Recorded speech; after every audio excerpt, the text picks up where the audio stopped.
guys, kembali lagi dengan aku di video Learning Journal part 12. Aku akan membahas tentang pengaruh anatomi artikel dan berita terhadap keterlibatan pembaca. Saya akan menjelaskan tentang artikel. Artikel merupakan tulisan yang memuat informasi mendetail tentang suatu topik atau isu tertentu, seringkali dengan pendekatan mendalam dan eksplanasi yang komprehensif. Dalam menulis artikel ilmiah terdapat beberapa struktur, yaitu yang pertama judul. Biasanya judul ini bagian yang paling banyak dibaca, harus menarik dan memikat perhatian.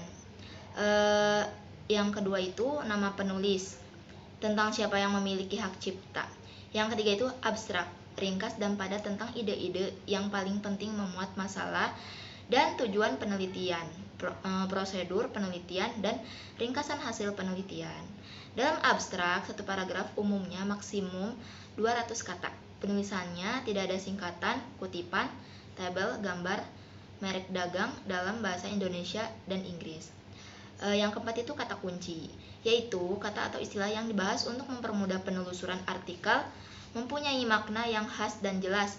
3-5 kata atau istilah yang dibahas di dalam artikel ada di dalam judul atau bahasan. Dalam menulis kata kunci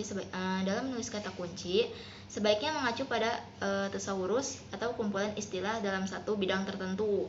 Yang kelima, pendahuluan, yaitu latar belakang atau rasional penelitian, uraian permasalahan yang akan diteliti, status ilmiah disertai sumber acuan, data, dan referensi. Pernyataan umum tidak perlu sumber acuan, wawasan rencana pemecahan masalah, rumusan tujuan penelitian, dan pendahuluan pada umumnya harus ditulis sekitar 3-4 paragraf.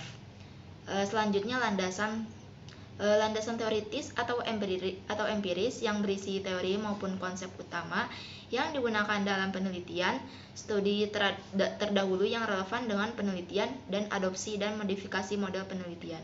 Selanjutnya metodologi yang berisi uraian terperinci tentang prosedur penelitian, data dan sumber data, jenis penelitian kualitatif atau kuantitatif, spesifikasi model, keterangan bagaimana data dianalisis, adopsi dan modifikasi metode, sumbernya jika ada modifikasi harus dijelaskan. Selanjutnya kesimpulan dan saran yang berisi bukan kopas dari pembahasan, pernyataan pendek atau generalisasi dari temuan, memuat jawaban atas pertanyaan penelitian berupa deskriptif bukan numerik, dan memuat implikasi temuan penelitian.